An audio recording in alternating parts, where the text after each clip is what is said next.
Hello, everyone. Welcome to a weekly Dharma gathering. My name is Kim Schlesinger. Tonight's session, The Map, Mindfulness, Awareness, Presence, will be led by David Perrin and will include guided meditation, a Dharma talk, and discussion. The recording of tonight's gathering can be accessed within 48 hours via your purchased products on your Vimeo weekly Dharma gathering account. You'll also receive an email notification once it's posted. David Perrin is a meditation mentor and friend to students, trainees, and fellow instructors. Collaborator, syncretist, facilitator of Circle in its myriad forms, David articulates the multiplicity of meaning encompassed by a modern practice of mindfulness.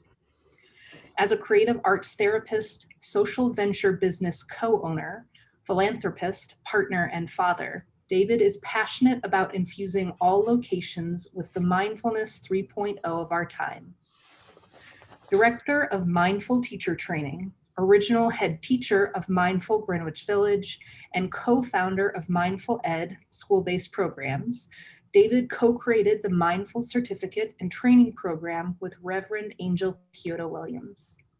Mindfulness that is beyond binary, celebrating multiplicity and intersectionality, imbued with justice and anti-oppression, is the mindfulness for us all. Thanks for being here tonight, David. Please teach us. Thank you so much, Kim. I really appreciate you not only helping, but being here to practice with us. And also want to really appreciate Sheena for also all the work that you have contributed to the weekly Dharma gathering space, which is, I think, just really one of the great places that we can practice together and learn together and experience together. And so, yeah, just appreciate everything that you have done to help make this space and you being here tonight to practice with us. I would like to share this mindfulness, awareness, presence model that is actually alive for me right now.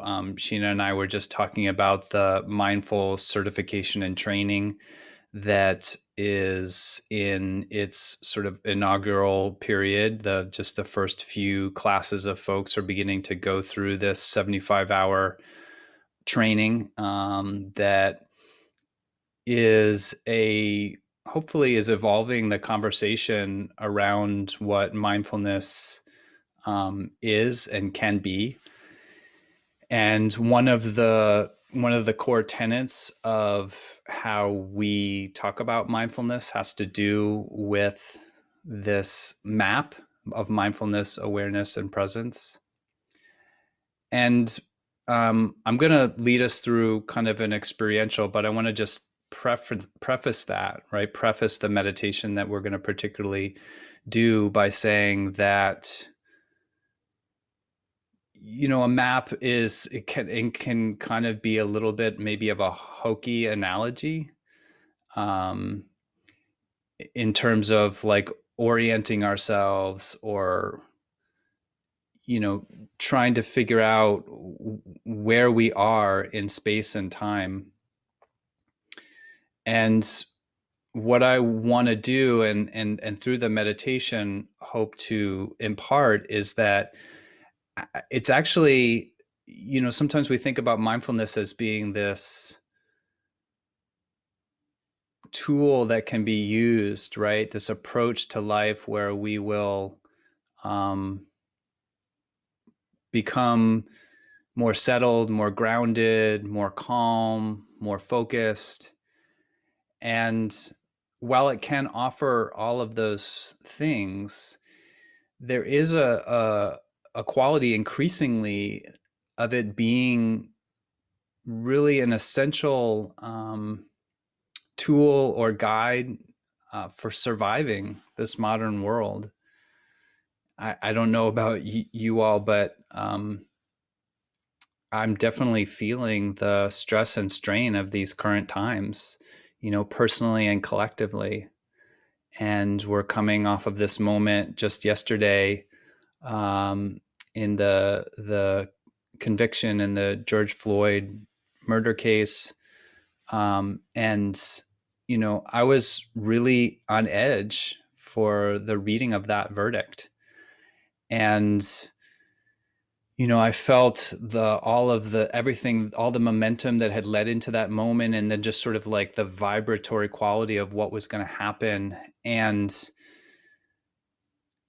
one of the things that I was availing myself of in that moment was this practice, because in this training that we've been doing, the mindful certification and training program, one of the things that's being discussed amongst the students that are going through this and the faculty is this notion of like coming back into the body, right? In times of stress and in times of worry and fear and anxiety and getting really triggered, um, the importance of being able to locate ourselves in our bodies, and to stay in our bodies or to come back to our bodies.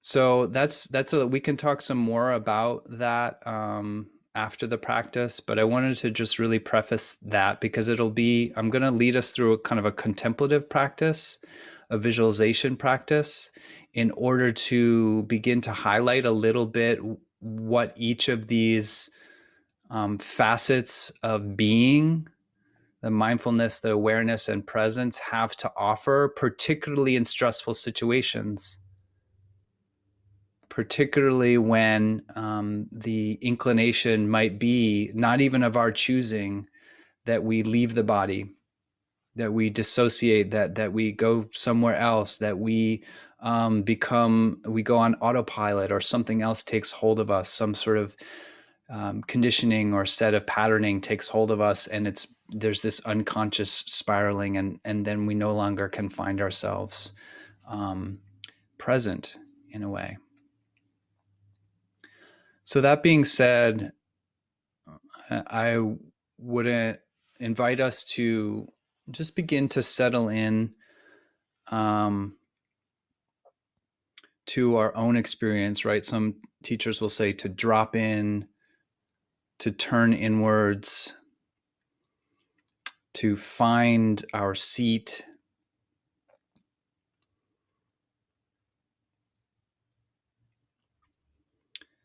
And so if you've practiced meditation, both of you here with me have, and anyone watching this, it is feeling the rootedness of the body being supported by whatever we're sitting on, or if we happen to be lying, or if you happen to be listening to this while you're walking or standing, just feeling for a moment the groundedness of your body and the extension of the body. So the length and the width of the body. You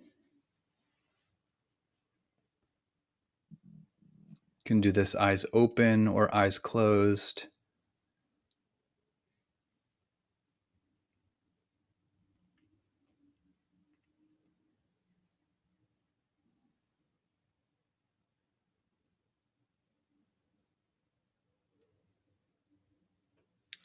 And perhaps tuning in right here in the beginning of this practice to your own sense of presence.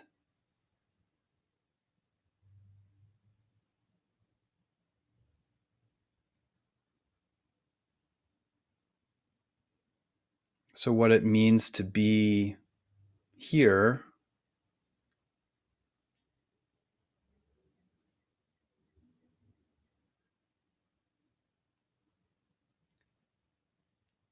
to have a body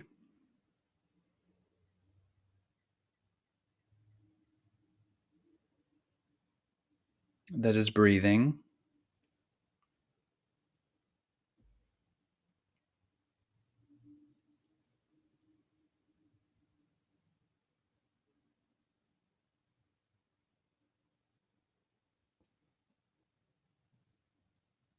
that is experiencing whatever body sensations. So, whether it's noticing anything in the belly.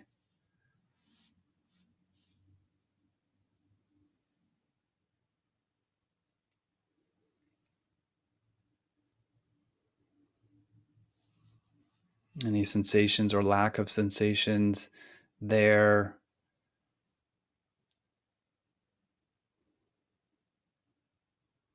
Maybe it's just feeling your energy level,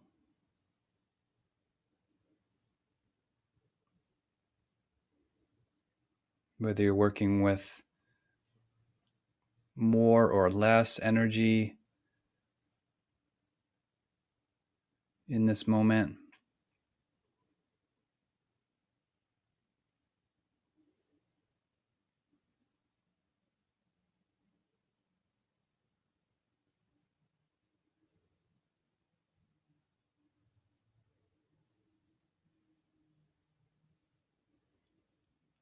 So that when it's kind of quiet and still and there's some settledness,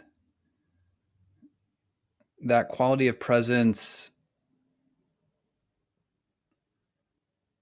is a little bit easier to access.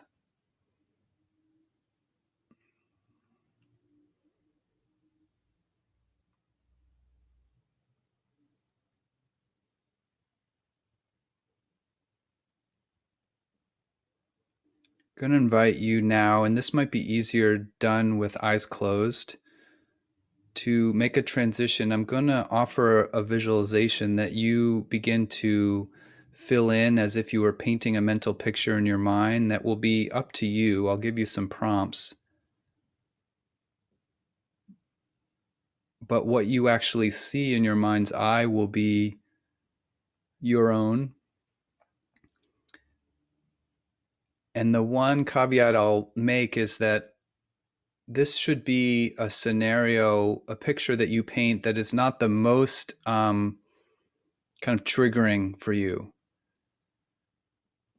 Because of what I'm going to invite you to do is to begin to invoke a situation maybe that happened to you quite recently or in the somewhat past,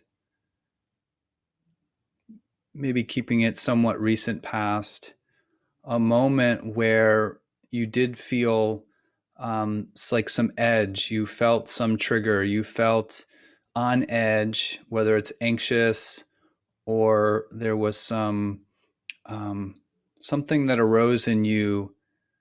Someone said something, someone did something that could have been to you personally, or something that you just witnessed. Sometimes it's like just looking at social media, we witness something that raises an energy in us, right? There is a uh, something that happens, and sometimes we notice it in the body.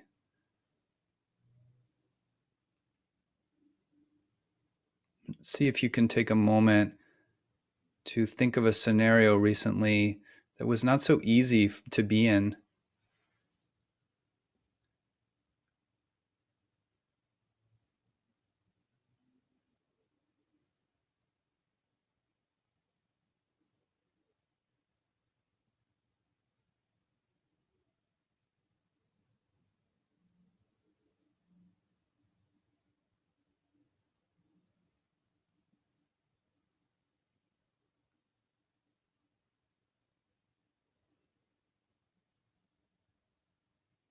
It's okay if you can't come up with anything in the moment.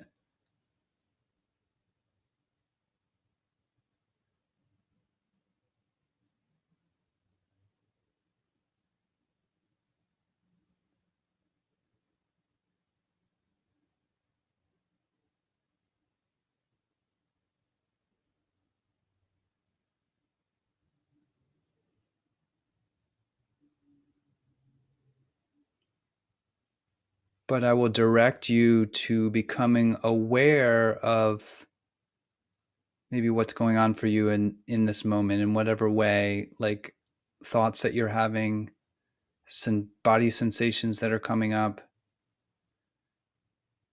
a feeling of resistance or pushing back.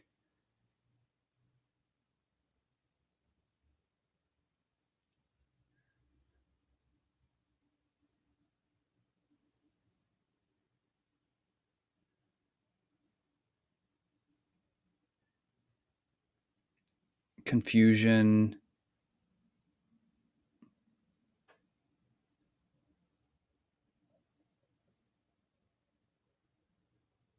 not being sure what's happening, even just in the space of this meditation. But if you do see that specific scenario, noticing what happens to you as you witness this in your own mind.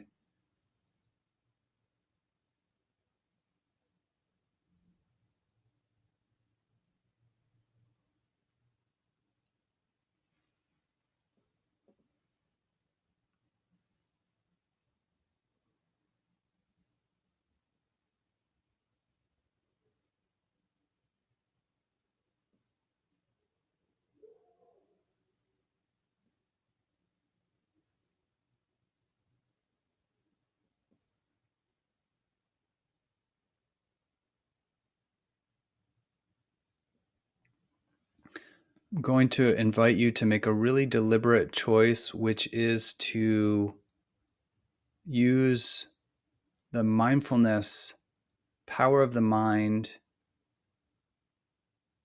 to go into the body, to bring yourself into the body to a place that feels familiar and grounded, um, easy to access for you. For some people, that's the breath.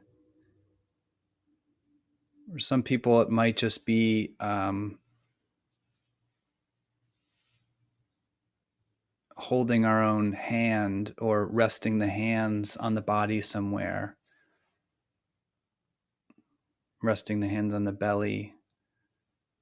For some people, it might be pressing the bottoms of the feet against the floor just to feel that stability underneath you.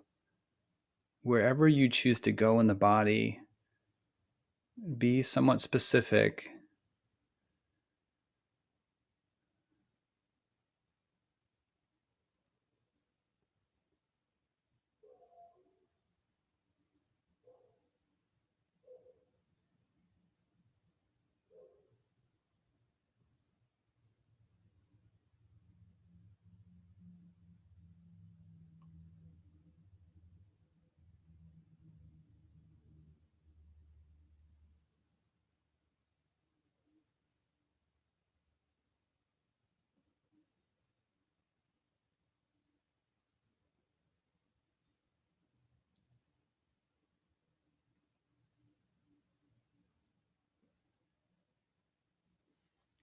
And so that even as we come into the body with our mindfulness and place it in a specific place,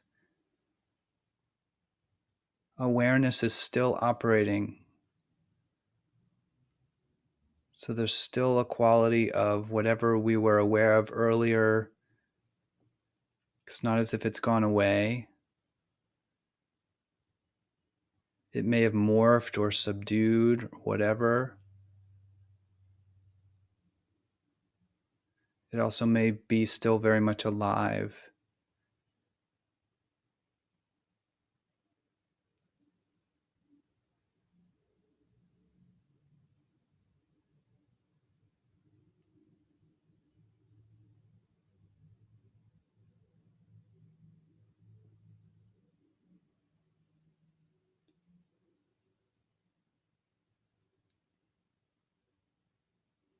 And so awareness is there. Awareness notices changes in our body or changes in the external circumstance.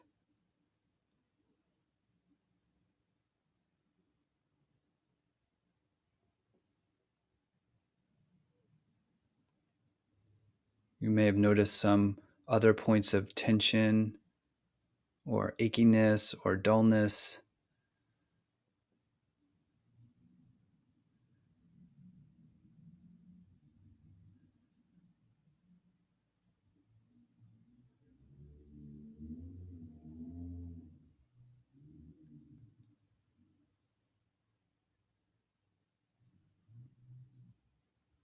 And then again, using mindfulness to go back into that specific place in the body.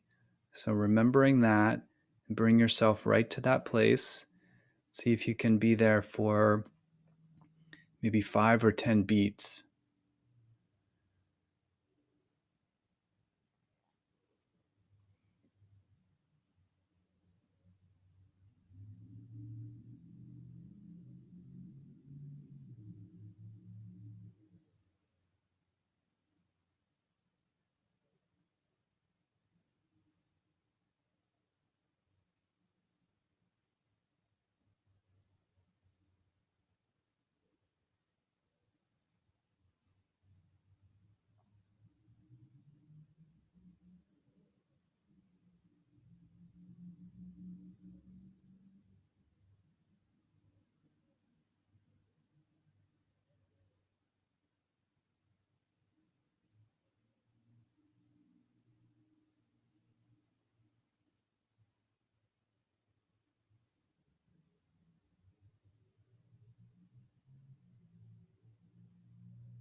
And then perhaps inviting back in that quality of presence, that sense of feeling one's own presence.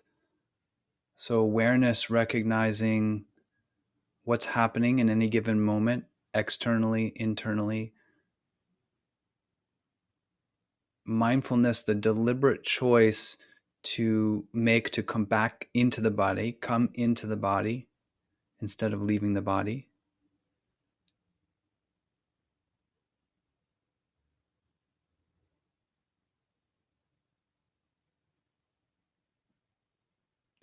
And then presence as this embodied knowing of ourselves being here.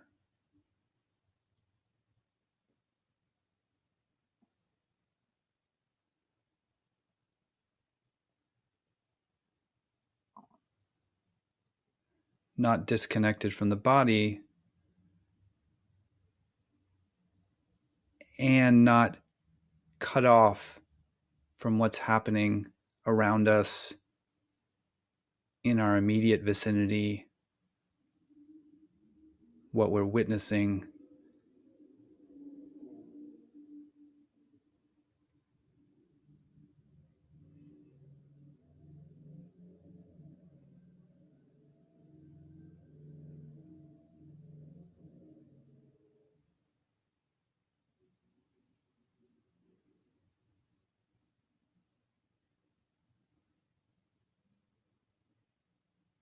Presence as a result of our own agency to be in our bodies,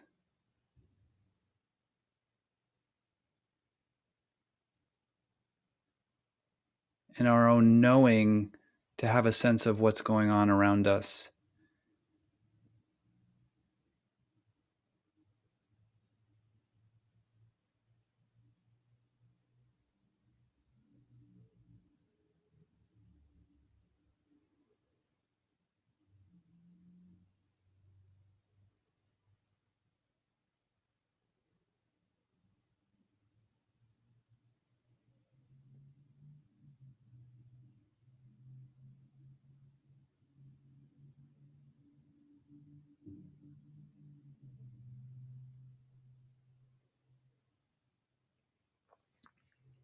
So that there is this unique signature of each of our own presence. It's totally unique to us, each one of us.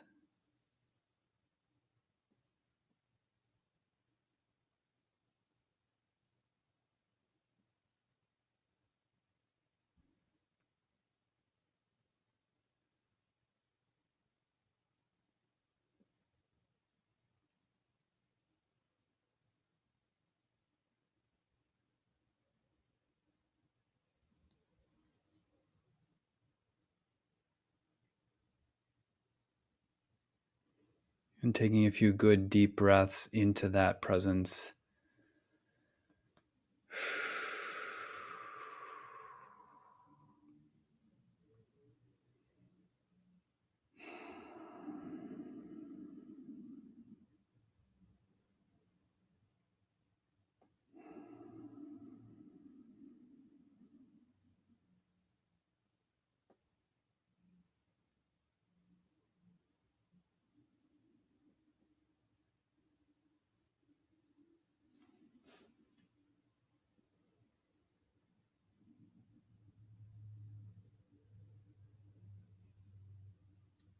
And then slowly and gently beginning to transition from this formal meditation. So that might mean gently opening the eyes, reconnecting with the space of the room that you're in or whatever your scenario might be. And you can bring a few gentle stretches to the body if you'd like.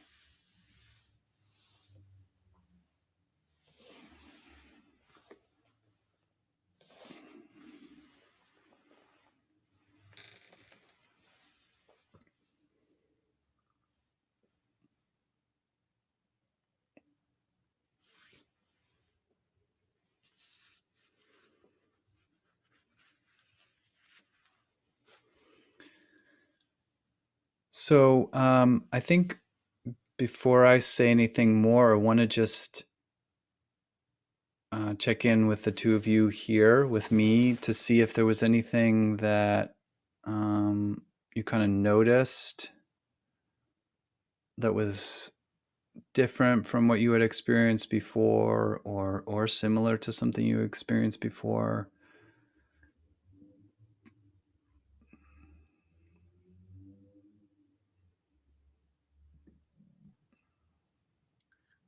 I was really struck by the part where you asked us to like find a spot in our body where we could take comfort. That's not something I have done a lot as part of meditation practice. So that was significant to me. And was it, thank you. And was it, how did it feel, kind of easy or hard or? It was hard. Yeah. I appreciated the options you gave, but I was resistant to doing that. Yeah. Yeah. Good. Thank you. Thanks for sharing that, Kim. Yeah, similar experience. I was excited that I had that option to like just focus on like the good feelings. Because I definitely started the meditation off pretty tense, Mm-hmm. thinking about situations, which I was thinking about like client stuff. So yeah, I struggled a little bit with like just like focusing on like the good parts, but I was excited to be able to remind myself that I could do that, Yeah. instead of focusing on the tense parts of me. Yeah. Yeah. Great. Thank you, Sheena. And thank you both for, um, like, yeah, sharing that experience. I similarly, I have that experience, and I think that, it's, I really want to emphasize the notion of, um, like that choice, that agency, the word I used, agency, or that choice to find that internal space, um, that we can kind of take refuge in, so to speak. I mean, that's more of a, perhaps a, uh, invoking sort of a Buddhist way of talking about it, is taking refuge, um, comfort, the, like you said, Sheena, the good feeling, a place that feels safe to us, um, and and also has some, has some quality of being unconditional, right? And that's the tricky thing about looking, me inviting you to a place that feels comfortable, is that often has a conditional quality to it, like, oh well, where in my body is comfortable? Sometimes I'm comfortable in my belly, and sometimes I really don't feel great in my belly. I feel bloated and gassy and whatever. Sometimes my breath feels really comforting to me, and sometimes it's shallow and I'm not breathing very well, so to speak. Um, so I find this notion of, thinking about mindfulness, particularly the facet of mind that is mindfulness, that can rest on an object of focus or attention, I find that in those stressful situations, whether it's with a client or interpersonally, or as I mentioned before, like social media or witnessing things or whatever it is, that developing some familiarity with um, finding that retreat, that refuge place, rather, internally, becoming familiar with being able to do that makes a lot of difference in stressful situations. And the reason I say that is because in stressful situations, as we know, like physiologically, right? If just to look at one um,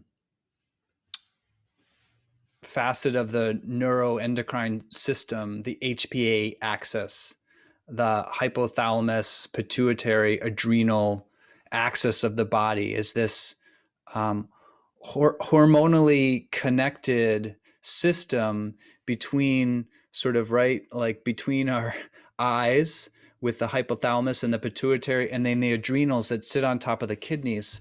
And so the system that releases cortisol in the body, which is this stress responder, right? How we respond to stress.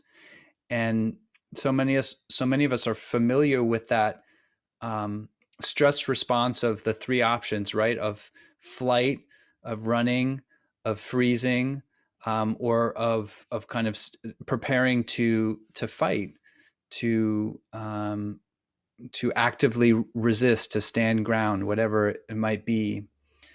That often that response is almost involuntary, right? It happens suddenly in stressful situations. We go into our default mode, and many of us are usually in one of those camps. And so we go into this default mode, and yet awareness is right there. So something kicks in, there's a trigger, it kicks in, there's a body response to that. So the cortisol gets released, and all of a sudden the body is going into like how to best respond to particularly something that we perceive as a threat. And awareness, meanwhile, awareness is right there alongside. Like all of this is happening within the context of awareness. So for people who are practicing meditation, we are building that familiarity with awareness of like tuning into, okay, what do I notice is happening? Yeah, like I'm tensing in my body, or I start sweating, or I get a dry mouth, or my mind starts racing, right? There's any number of things that can happen or start to happen as a result of the stress response. And at any given point, awareness can tune in and be like, oh yeah, that's happening right now. And when that begins to dawn, right, there's some awareness that I'm being triggered, that this is a stressful situation. And here's what the result is I'm noticing in the body, or I'm noticing in the external environment, right? I'm noticing my body starting to fidget, or get my mind get racy, or whatever it is. Awareness dawns. Often you read that in the traditional literature, the Buddhist literature, right? Awareness dawns. And then mindfulness is this choice. I can choose to come drop into the body to that place where I have some familiarity. Like I've been there before, and I know when I go there, and I can actually like maybe I can't rest there, but I can be there. I can be in my body. And that's why I said, see if you can be there for 5 beats or 10 beats, because sometimes in a stressful situation, it's actually more like 1, 2, or 3 beats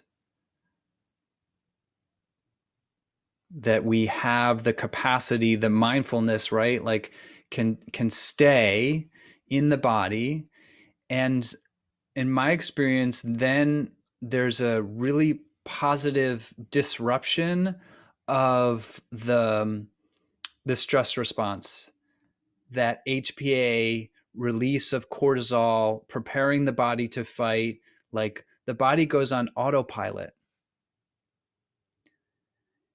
And we see that in particular situations in life where people leave their body, right? They just leave their body, and then they either become dissociated or they start. We is, you know, to be specific, um,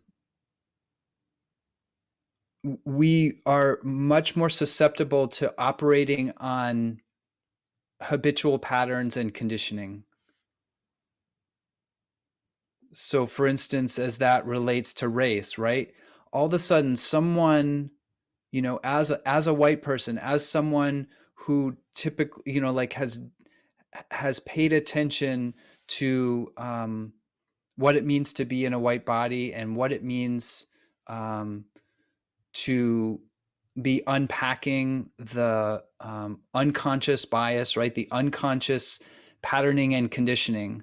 That's something that I'm a little bit familiar with. Well, in a stress response, maybe that familiarity or whatever that work is, it just goes out the window, because all of a sudden it is like I'm going off of just the patterning, just the conditioning, just the habits. And so we practice so that awareness dawns, and it's like, oh, that's where I went. Like I left my body, almost kind of like left my mind. And then mindfulness, using that tool of mindfulness to come back into my body, to feel like, oh, I'm here. And it may be a stressful situation, but like I can make choices. And the minute we feel like we can make conscious choices, then we know we're in the space of presence. That we actually have a presence and we can feel our own presence, because that deliberateness of mindfulness is there, and the dawning, the panorama of awareness is also with us. So now there's a synchronizing going on, and then it's like, okay, here's my presence, and I can make a choice. And sometimes the choice is like, I need to step back, I need to retreat. Sometimes I need to engage. Sometimes I need to take, some time, whatever it is. But all of a sudden, these options become available, whereas before we started to go on autopilot or auto condition.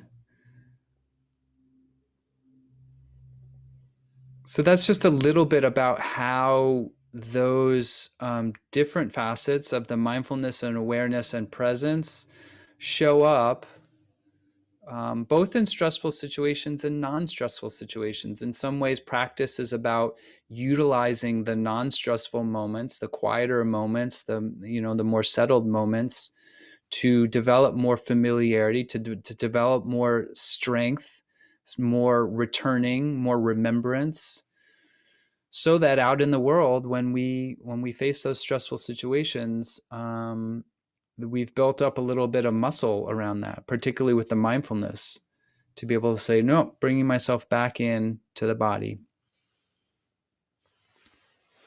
So I'll pause there to see if that elicits any questions or wonderings.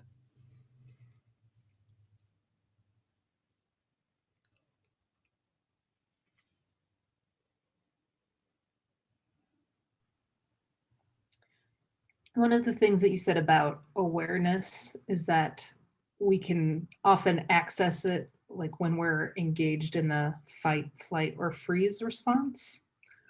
Why do you think that is? Yeah, I mean, so. I think it's a great question. I mean, my understanding is that it um, because it never changes, and because everything is happening in the context of awareness, that the same way that something triggered the lack of awareness, that's the same potentiality to tune into awareness, right? So just by the way in which there's something came into our field of awareness that caused us to maybe leave our body and just to go, right, just to have that there, then there's an equal potential, right, for something to then something else to grab our attention to kind of bring us back. So, for example, when I have worked as a therapist, when I've worked with, clients who are telling stories that are somewhat of like maybe of a traumatic nature, it's very interesting to hear. And I'd be curious if Sheena has the same experience actually. It's very interesting to hear the details that folks will remember. Because sometimes in a retelling of a traumatic experience, right, that narrative, um, there is actually a heightened awareness of things that are going on around. It doesn't it because so there's two things happening. There's oh, I'm just going on autopilot to survive whatever the situation is. But then there's also, but like, oh, and I heard that car horn and the light was coming through the window this way and then this, like there's things get very vivid sometimes in that way. So that's, to your question, it's so fascinating that even as we might just like be going out right outside of ourselves, at the same time, awareness is picking up all these amazing details, sometimes more vividly than just like our day-to-day humdrum life. And so that to me is the power of awareness in whatever given situation, whether it's more settled or more vivid. I'm curious, Sheena, does that resonate at all with anything that you encounter in your practice? It does, but it actually made me think about um, like a recent experience that I had with my father, where like I have a certain awareness of an event that happened in my childhood, and I remember details that like he absolutely has no idea that like these other pieces of the puzzle um kind of happened. And like I was really young and he was obviously older, like he's much older than me. So that's where my mind went when you started talking about this. Like I just started thinking about the conversation that the two of us had, and then it's actually been like an ongoing conversation because I'm just like, I can't believe you don't remember. Like I remember what the room smelled like I remember the sounds. And for him it's like a complete like distant memory that he only seemed to remember pieces of when I actually brought it up. Mm, So yeah, yeah. I don't know. Yeah, that's fascinating. I mean, you know, because I also I know that experience as well, and that also kind of opens up the doorway around memory and how memory functions and works, as a facet of our mind. But yeah, that capacity to um, be aware of a lot of things that are going on in any given moment, and and then to bring in mindfulness, right, like that there's this choice to that there's this potential choice. And I'm really fascinated between the dynamic of those two things, right, like the choice to come back into our body, or the choice to say something, or the choice to make a decision that we wouldn't ordinarily make, right, like this is somewhat out of character for us. um, and I think that is, again, to bring it back to you know, like thinking about issues related to justice and, you know, humans coming from all these varying locations and identities and life experiences. Um, I think we live in a time where choosing to do things differently, which is goes against like stasis, or goes against the norms that have been set, um, requires the muscle of mindfulness to be able to stay when things get difficult.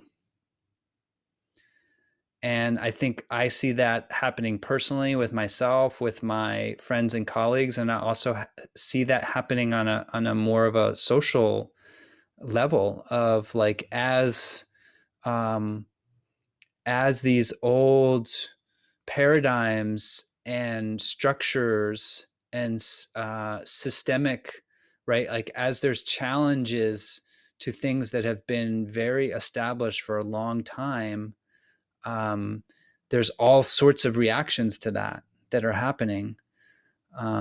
And you know, I think it's why it feels so intense sometimes, I think, to live during this time, because our awareness is picking up the field of a lot of different strong reactions that are happening all around us and including within us.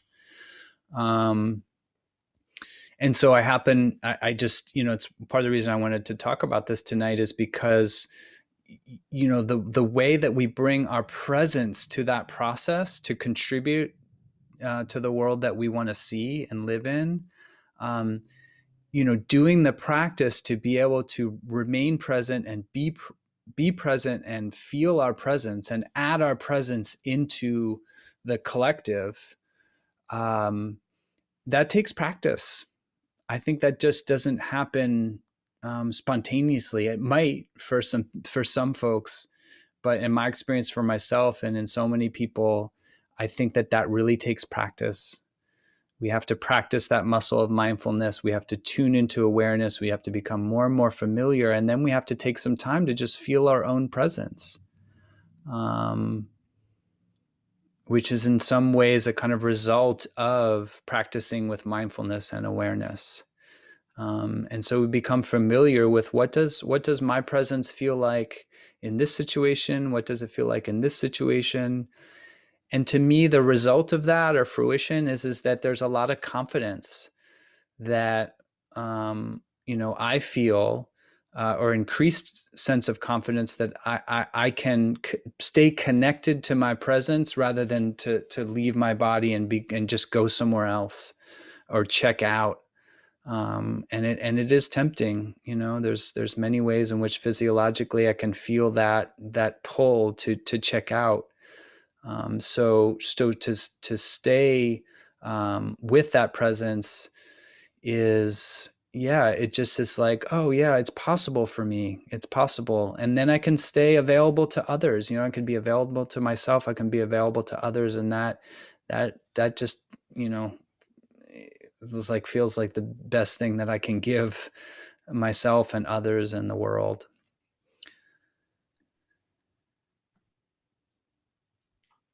Yeah, I think that what you just said is so important, especially right now with people discussing social issues more freely on social media.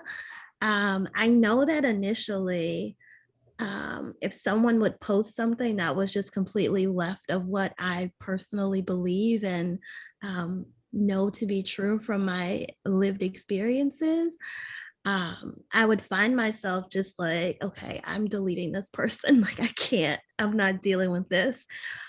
But at the same time, I would be angry and like sad for the rest of the day and completely shut down to other people on any topic, even unrelated to whatever the post was about.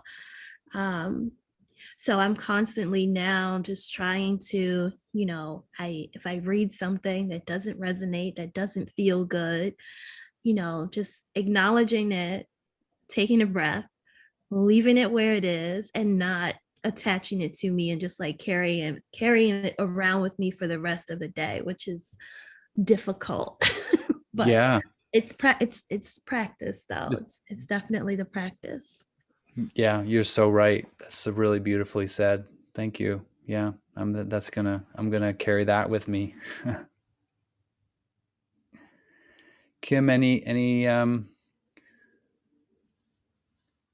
thoughts before we close? No, thank you though.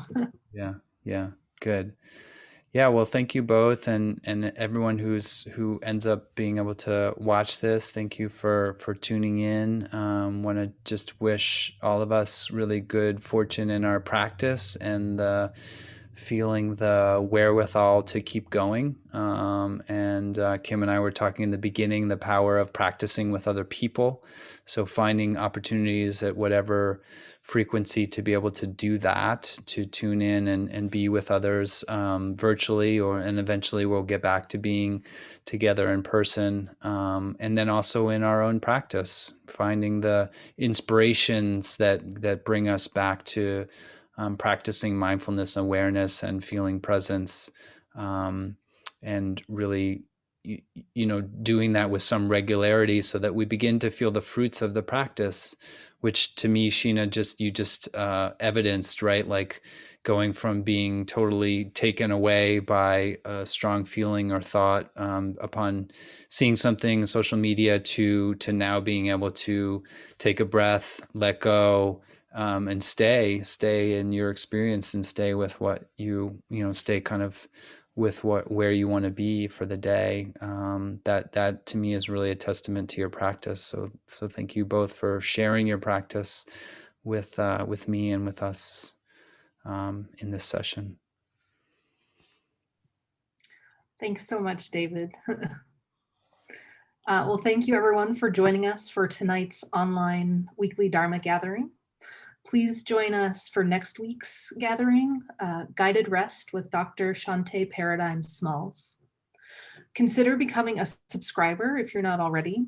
We have a 7-day free trial that you can find on our website. Tell your friends. In addition, follow us on Instagram at Weekly Dharma and Facebook at Weekly Dharma Gathering. Thanks so much. We'll see you all soon. Thank you.